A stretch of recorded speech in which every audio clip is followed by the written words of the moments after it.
ভারতীয়কে বাবা সাজিয়ে দিব্যি এদেশে দিন কাটাচ্ছিলেন এক বাংলাদেশি নাগরিক। ধরা পড়ে গা ঢাকা দিল অভিযুক্ত জিয়ারুল মোল্লা। গোসাবার শম্ভুনগর গ্রাম পঞ্চায়েতের ভূপেন্দ্রপুর দিঘির পাড় গ্রামে থাকতেন ওই ভিনদেশি নাগরিক। জানা গিয়েছে ধৃত ওই ব্যক্তি পাশের গ্রামের মতলেব মোল্লা নামে এক ব্যক্তিকে বাবা সাজিয়ে এদেশের নথি তৈরি করেছেন। ঘটনার সামনে আসলো এসআইআর এর ফর্ম ফিল আপ করার সময়।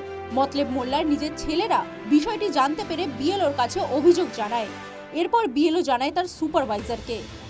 ঘটনা প্রকাশ্যে আসতেই গা ঢাকা দিয়েছে অভিযুক্ত জিয়ারুল। আমি জানতে পারলাম যে আমার বাবার নাম আমার পাশের গ্রামে একজন ইউজ করছে। আমি সঙ্গে সঙ্গে বিএলআরকে কমপ্লেন জানিয়ে দিলাম। বিএলআর সাহেব কতদূর কি করবে না করবে আমরা সঠিক বলতে পারবো না। আমরা কমপ্লেন ওকে জানিয়ে দিয়েছি। বাড়ি কোথা আমরা ঠিক জানি না। আমরা পাঁচে, ওরা ওই ওই ওই 7-8-এর মধ্যে আছে। আমরা পরে জানতে পারলাম যে ও ওখানে বিয়ে থাওয়া করে আছে। আচ্ছা, হ্যাঁ, এরকম অভিযোগ আমি পেয়েছি। আলাউদ্দিন মোল্লা আমার বাড়িতে এসেছিলেন সকালবেলা এবং তিনি অভিযোগ করেছেন যে জিয়ারুল মোল্লা তার বাবাকে বাবা বানিয়ে এখানে ভোটার হয়েছে 30 পার্টে। এবং আবার দেখছি তার ছেলে রমজান মোল্লাও তার বাবাকে বাবা করেছেন, সেটা ঠিক আছে, কিন্তু সেখানে বাবা দেখাচ্ছে রমজানের জিয়াউর রহমানের বাবা হচ্ছেন সাদ্দাম, এই হিসেবে দেখানো হয়েছে। দুটোই ভুল, মানে দুটোই ফলস কেস। স্থানীয় সূত্রে খবর, বেশ কয়েকদিন আগে বাংলাদেশ থেকে এদেশে এসেছেন জিয়ারুল মোল্লা। কলকাতায় কাজ করতেন তিনি। শম্ভুনগর এলাকার মানুষের সাথে পরিচয় হতেই এই এলাকায় চলে আসেন তিনি। সেখানে আফরিন লস্কর নামে এক মহিলাকে বিয়ে করেন তিনি। এরপরই পাশের গ্রামের কামাখ্যাপুর এলাকায় মতলেব মোল্লাকে বাবা সাজিয়ে এদেশের সমস্ত নথি তৈরি করে নেন।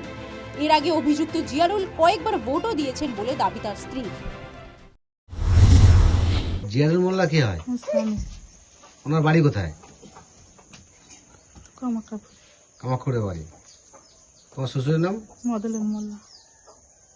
কিন্তু মতলেব মোল্লার ছেলে বলছে যে জিয়ারুল মোল্লা ওদের কেউ নয় বলছে। ওরা ভয় তো এরকম বলছে। কেন, কিসের ভয়? ওই ধরে নিয়ে যাবে বলছে, জেল খাটাবে বলছে। প্রথমে ওরা কাগজপত্র সব দিয়েছে। মানে অ্যাকচুয়ালি তোমার স্বামীর বাড়িটা কোথায়? বাংলাদেশে। কত বছর আগে এসেছিল এখানে? ও অনেক বছর, অনেক দিন এসছে, এসে ওখানে কলকাতায় ছিল। হ্যাঁ, এসছে অনেক দিন। আচ্ছা। আইলি ও কলকাতা কাজ করছিল।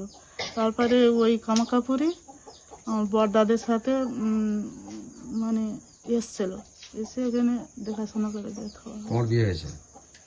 মানে অরিজিনাল বাড়ি জিয়ারুল মোল্লা অরিজিনাল বাড়ি কোথায়? বাংলাদেশে। ঘটনায় চাঞ্চল্য ছড়িয়েছে এলাকায়। কিভাবে একজন বাংলাদেশি হয়ে ভারতের নাগরিকত্ব পেল জিয়ারুল? কাদের মাধ্যমে এদেশের বৈধ নথি বানাতে সক্ষম হলো সে, উঠছে প্রশ্ন। News time.